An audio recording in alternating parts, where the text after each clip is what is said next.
지난주까지 우리를 부르신 그 부르심의 소망, 하나님께서 우리를 부르신 그 이유에 대해서, 그 상급에 대해서, 하나님이 준비하신 것들에 대해서 말씀을 드렸습니다. 하나님은 우리를 하나님의 후사로 삼으시고 하나님의 모든 영광을 우리에게 덧입혀 주시고 또한 우리를 만유 위에 높여 주시고 자신의 이름까지 주시고 하나님께서 우리를 자신과 하나 되게 하시는 그 놀라운 우리를 부르신 부르심의 소망에 대해서 말씀을 드렸습니다. 이번 주부터는 성경적인 구원에 대해서 말씀을 드리도록 하겠습니다. 성경적인 구원, 굉장히 가슴 떨리는 얘기입니다. 하나님이 우리를 구원해 주시는데 어떻게 구원을 해 주실 건지 모든 말씀이 다 성경에 기록이 되어 있는데 그 성경에 대한 부분들을 지금부터 살펴보도록 하겠습니다. 오늘은 초대교회에 스며든 거짓 선지자에 대해서 말씀을 드리도록 하겠습니다. 여러분들 거짓 선지자 많이 들어보셨죠? 지금도 우리가 사는 이 현실 세계에 거짓 가르침, 거짓 선지자들이 굉장히 많이 있는 것을 우리는 알 수가 있습니다. 자, 성경에 거짓 선지자에 대한 기록이 여러 군데가 있는데 그러면 거짓 선지자에 대한 기준은 뭐냐? 그 기준은 성경에 기록된 말씀과 다르게 가르치면, 다르게 설교하면 그 사람이 바로 거짓 선지자가 되는 것입니다. 우리가 이제 어떤 집회를 할 때 말씀을 전하실 목사님을 소개합니다. 소개할 때 사회자가 어떤 목사님 나오셔서 하나님 말씀 증거해 주시겠습니다. 이렇게 이제 소개를 하죠. 그리고 목사님이 나오셔서 말씀을 증거하시면 그 말씀을 듣는 신자들은 모두가 그 말씀이 하나님의 말씀으로 알고 듣습니다. 그래서 가르치는 사람은 굉장히 중요한 그런 위치에 있다고 생각을 합니다. 그 말씀이 우리를 구원시켜 주시는 하나님 나라로 인도하는 말씀이기 때문에 그렇습니다. 제가 얼마 전에 전면 광고를 한번 본 적이 있는데요. 말씀 회복에 대해서 어떤 목사님이 전면 광고를 내신 것을 제가 본 적이 있습니다. 지금 이미 이 땅에는 말씀 회복에 대한 필요성을 느끼고 말씀 회복 운동 또한 그러한 말씀 회복에 대해서 강조하시는 목사님들을 우리가 흔히 이제 볼 수가 있는데요. 이 채널에서는 사도행전적인 초대교회의 진리의 복음, 이 복음에 대해서 앞으로 계속 다뤄나갈 계획입니다. 하나님의 가르침은 사람을 통해서 전파됩니다. 그래서 전파하는 사람이 굉장히 중요한데 이 전파하는 사람이 말씀이 아니고 가감한 하나님의 말씀을 더하거나 빼거나 잘못된 말씀을 가르치면 그 사람이 바로 거짓 선지자가 되는 것입니다. 그런데 이 거짓 선지자의 말씀이 위험한 이유는 이 잘못된 가르침을 받게 되면 우리가 내 영혼을 노략질을 당합니다. 하나님 나라를 갈 수가 없습니다.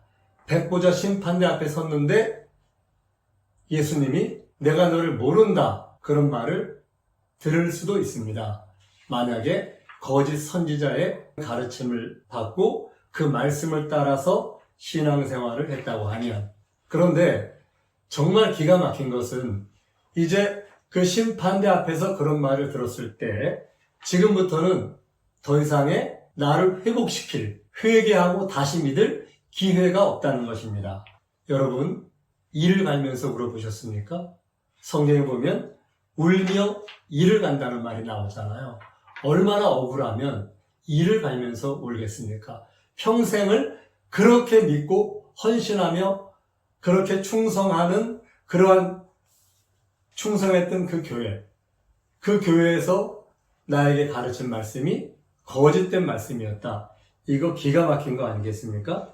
그런데 지금부터 이 말씀 잘 들어주십시오. 여러분, 이 말씀을 듣는 분들 중에서는 정통교회를 나가시는 분들도 계시고 교회를 안 나가시는 분들도 계시고 또한 교회를 다니다가 지금 출석하지 않고 계신 분들도 계시고 또한 이단의 가르침을 가르치는 그런 교파에 나가시는 분들도 많이 있을 것으로 제가 알고 있습니다. 그런데 여러분들, 내가 출석하는 교회 목사님이 하나님 말씀을 가르치시는데 그 말씀이 성경적인지 아닌지, 진리인지 아닌지 여러분들 구별할 수 있습니까?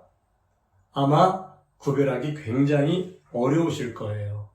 그리고 내가 꾸준히 출석하는 교회 목사님이 하나님 말씀에서 벗어나게 가르친다고 생각하는 사람은 거의 없을 겁니다. 이게 굉장히 큰 문제인 거예요. 어떤 사람은 지금 우리나라에도 굉장히 규모가 큰 이단들이 많은데 저에게도 그 신천지에 나가시는 어떤 여성분이 끊임없이 연락해 오시는 분이 있어요. 제가 만나서 몇 번 얘기를 했습니다. 말씀 갖고 토론도 해봤습니다. 제 말 듣지 않습니다. 그리고 나중에 어떤 일이 벌어질지 한번 보자는 얘기를 저한테 했습니다. 그분들이 자기들에게 가르치는 그 교사, 목사님, 그분들의 말씀이 성경적인지 아닌지 말씀으로 분별할 수 있는 능력은 전혀 없는 거예요.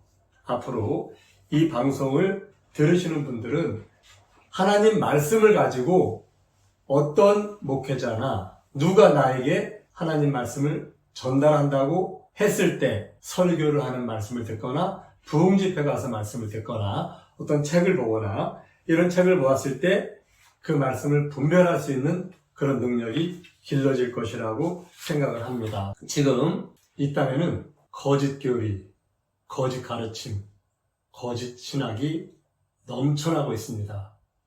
예수님이 인자의 때 구원받을 사람을 보겠느냐고 할 만큼 노아의 때 그리고 소돔과 고모라 때 구원받은 사람이 거의 없죠. 인자의 때도 이와 마찬가지라고 하실 만큼 지금 이 땅은 거짓 선지자가 넘쳐나고 있습니다. 거짓 가르침과 거짓 신학과 거짓 유전, 거짓 교리가 넘쳐나고 있습니다. 교파가 수백 개가 있습니다. 그리고 교파마다 가르침이 조금 다른 경우도 있고 많이 다른 경우도 있고 구원에 대한 기준, 구원에 대한 가르침이 완전히 다른 경우도 있습니다. 여러분, 앞으로 이 채널에서 여러분의 영혼을 지키는 그런 하나님의 말씀의 분별력을 기르시기를 바라겠습니다. 지금 구원에 대한 개념도 굉장히 많은 다른 것들이 있는데 어떤 분들은 믿기만 하면 구원받는다고 합니다. 그런데 성경에서는 거듭나야 구원받는다고 합니다. 구원의 가르침 어떤 게 맞을까요? 그리고 가장 중요한 것, 에덴 동산에서 두 가지의 문제가 생겼는데 하나는 죄로 인해서 사망에 이르는 문제가 생겼고 하나는 범죄하는 날, 그날 죽은 내 영, 생명이 죽어서 사형이 된 그런 문제가 생겼죠. 그래서 우리가 회복하려고 하면 죄사함의 문제, 그리고 내 영이 죽은 영이 다시 살아나는 문제, 이 두 가지 문제가 있습니다. 이 문제에 대해서도 가르침이 전부 다릅니다. 죄사함에 대한 가르침은 전부 다릅니다. 어떤 교회는 교회를 나오는 순간에 죄사함 받았다고 얘기를 합니다.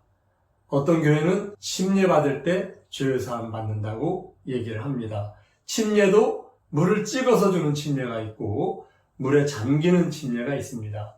침례를 받을 때 그 받는 이름도 어떤 교회는 성부, 성자, 성신의 이름으로 침례를 주고 또 어떤 교회는 예수 그리스도의 이름으로 침례를 줍니다. 어떤 게 맞습니까? 여러분 이거 분별할 수 있습니까? 하나님도 어떤 교회는 한 분이라고 얘기합니다. 어떤 교회는 하나님이 세 분이라고 얘기합니다. 여러분, 가르침이 전부 달라요. 성경을 통한 구원의 가르침이 교파마다 다릅니다. 그런데 중요한 건, 정말 아주 중요한 건 여러분의 구원을 여러분이 나가는 교회의 목사님이 책임져 주시지 않는다는 겁니다. 바로 내 구원의 최종 책임자는 바로 나다. 내가 어떻게 믿느냐? 나는 어떤 믿음을 갖고 지금까지 하나님을 섬겨왔는지 내 구원의 최종 책임자는 바로 나라는 것입니다. 지금 이 사회는 사람들에게 너무 편하게 복음을 인본주의로 굉장히 간단하게 간소화시켰습니다. 그리고 지금 교회들은 회개하라는 말씀 잘 안 합니다. 제가 아는 어떤 선배님은 강남의 큰 교회를 나가시는데 그분 말씀이 일주일에 한 번씩 인문학 강의, 교양 강좌, 정말 좋은 말씀 한 번씩 편안하게 듣고 온다고 저에게 말씀하셨습니다.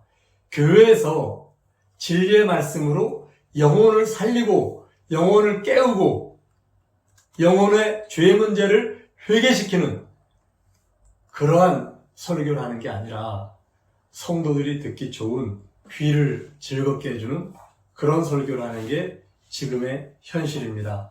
그래서 여러분들 이 채널에서 여러분들이 하나님 나라를 가는 그 진리의 지식, 내 백성이 지식이 없어서 망한다고 성경에 기록되어 있는데 여러분들은 그 지식을 이 채널에서 습득하셨으면 좋겠습니다.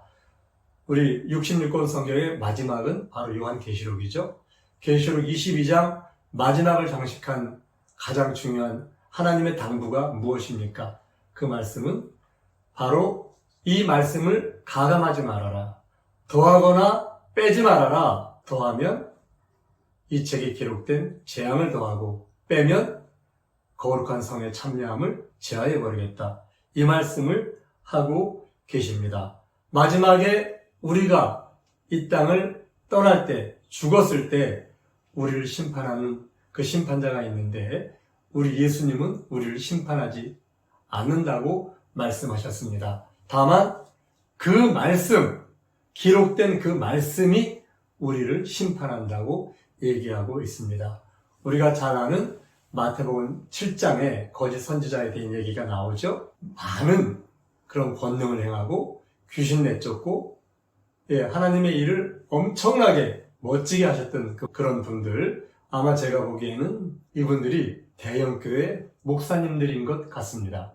그런데 나는 너를 도무지 모르겠다 이렇게 말씀하시잖아요. 왜? 불법을 행했다 이렇게 말씀하고 계십니다. 자, 이제 초대교회에 스며든 거짓 선지자에 대해서 말씀을 드리겠는데요.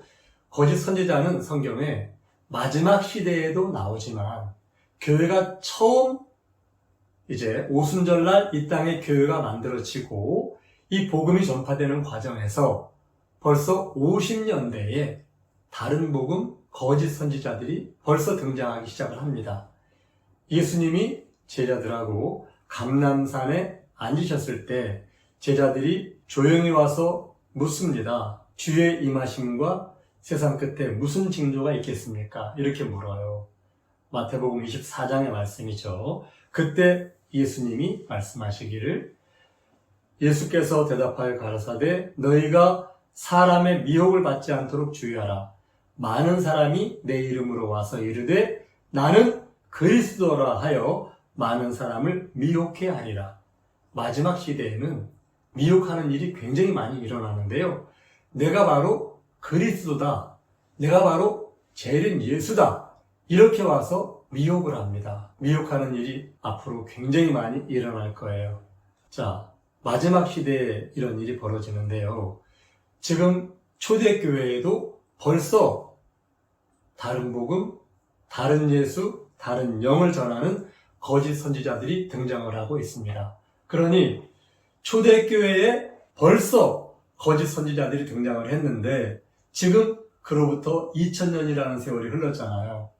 그런데 그동안 얼마나 많은 거짓 선지자들이 사탄 마귀는 우는 사자처럼 삼킬 자를 두루 찾는데 얼마나 많은 거짓 선지자들이 이 땅에 생겨났고 그들이 거짓된 가르침과 거짓된 교리, 거짓된 유전으로 사람들의 영혼을 노략질 했겠습니까? 아니 지금도 하고 있지 않겠습니까? 여러분들 모두는 성경적인 구원이 하나님 말씀에서 기록된 말씀에서는 어떻게 우리에게 구원에 대해서 가르치고 있는지 이 방송에서 여러분들 들으시고 자기 영혼을 지키시기를 바랍니다. 성경대로